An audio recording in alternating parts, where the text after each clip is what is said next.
Hey, guess what? We are back for reading 13. And so we've been learning a lot of things about Ivan, like how his life started out, and about, of course, poor Stella dying and Ruby feeling so sad.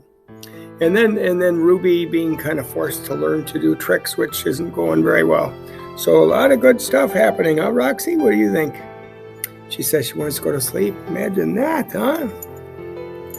Here we go. Reading 13. Starts out with the subtitle called Bad Dream. I lie awake, peeling dried red paint off my fingertips. Bob, who accidentally walked on one of my paintings, is licking his red paws. Every so often I glance over at the empty ring. The claw stick glints in the moonlight. "Stop, no!" Ruby's frantic cries startle me. "Ruby," I call, "you're having a bad dream. You're okay, you're safe." "Where's Stella?" she asks, gulping air. Before I can answer, she says, "Never mind, I remember now." "Go back to sleep, Ruby," I say. "You've had a hard day." "I can't go back to sleep," she says. "I'm afraid I'll have the same dream. There was a sharp stick and a hurt." I look at Bob and he looks back at me. Oh, Ruby says. "Oh, Mac." She puts her trunk between the bars. "Do you think," she hesitates, "do you think Mac is mad because I hurt him today?" I consider lying, but gorillas are terrible liars. "Probably," I finally say. "He ran away after that," Ruby says. Bob gave a scornful laugh. "Crawled away is more like it."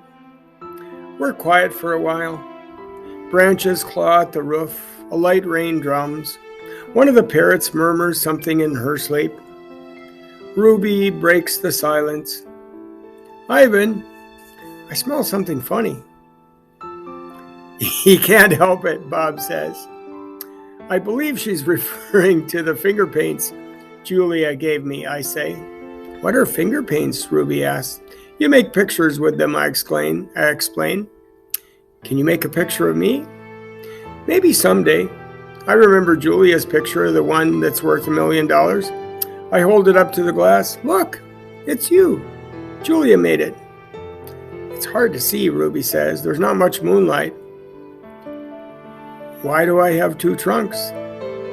I examine the picture. "Those are feet." "Why do I have 2 feet?" "That's called artistic license," Bob says. Ruby sighs. "Can you tell me another story?" she asks. I don't think I can ever get back to sleep.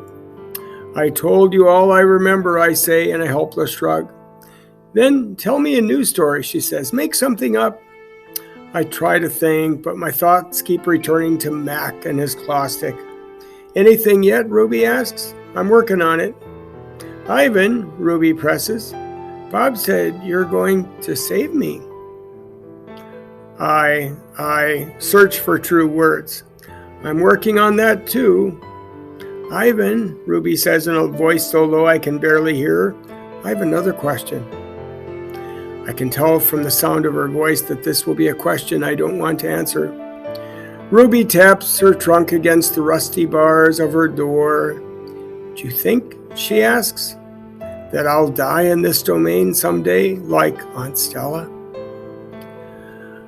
Once again, I consider lying, but when I look at Ruby, the half-formed words die in my throat. "Not if I can help it," I say instead. I feel something tighten in my chest, something dark and hot. "And it's not a domain," I add. I pause, and then I say it. "It's a cage." The next subtitle is called The Story. I look at the ring layered with fresh sawdust. I look at the skylight, at the half-hidden moon. "I just thought of a story," I say. "Is it a made-up story or a true one?" asks Ruby. "True," I say. "I hope."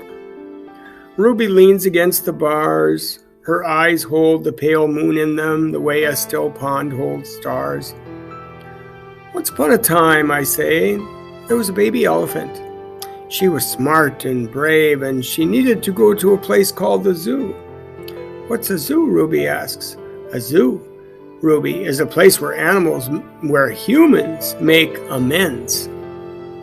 A good zoo is a place where humans care for animals and keep them safe. Did the baby elephant go to the zoo? Ruby asked softly. I don't answer right away. Yes, I say at last. How did she get there? Ruby asks. She had a friend, I say. Oh, a friend who made a promise. Wow. The next chapter is called How. It takes a long time, but finally Ruby returns to sleep. Ivan, Bob whispers, yawning. What you said about the zoo. How are you going to do it? Suddenly I feel as if I could sleep for 1,000 days. I don't know, I admit. You'll think of something, Bob says confidently, his voice trailing off as his eyes close. What if I don't? I ask, but Bob is already asleep.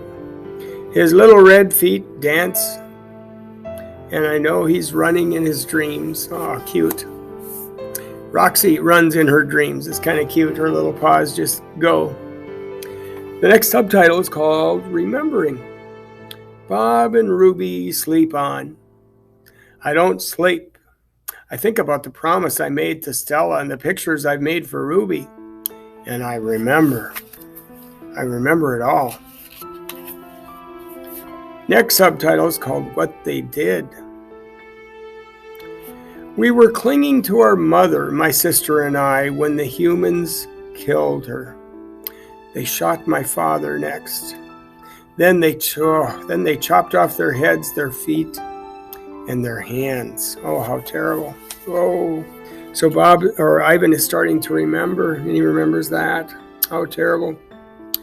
Something Else to Buy is the next subtitle. There is a cluttered, musty store near my cage. They sell an ashtray there. It's made from the hand of a gorilla. Oh my gosh.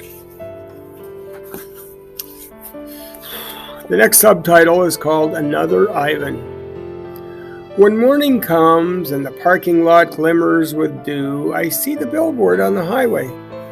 There I am, the one and only Ivan, bathed in the pink light of dawn. I look so angry with my furrowed brow and clenched fists. I look the way my father did the day the men came. I am, I suppose, a peaceful sort. Mostly I watch the world go by and think about naps and bananas and yogurt raisins. But inside me, hidden, is another Ivan. He could tear a grown man's limbs off his body. In the flicker of time it takes a snake's tongue to taste the air. He could taste revenge. He is the Ivan on the billboard.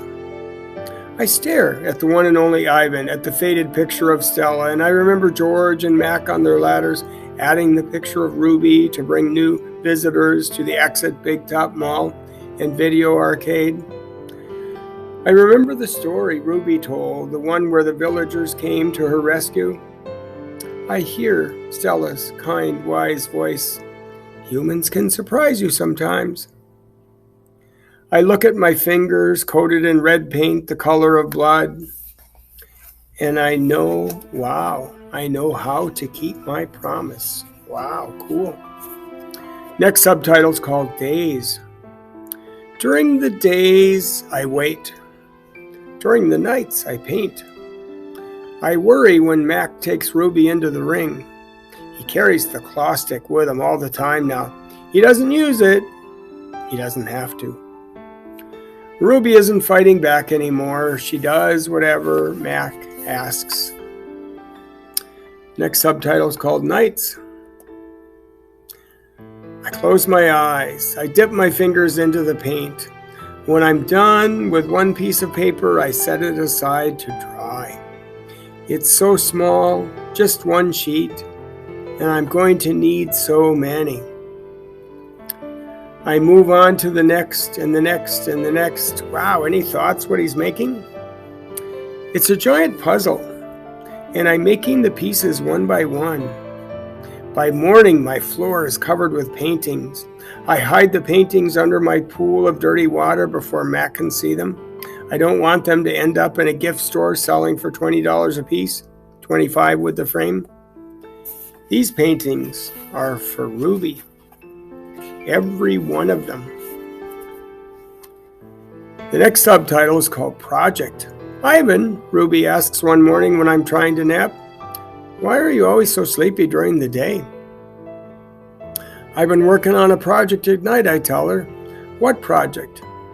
It's a thing, a painting.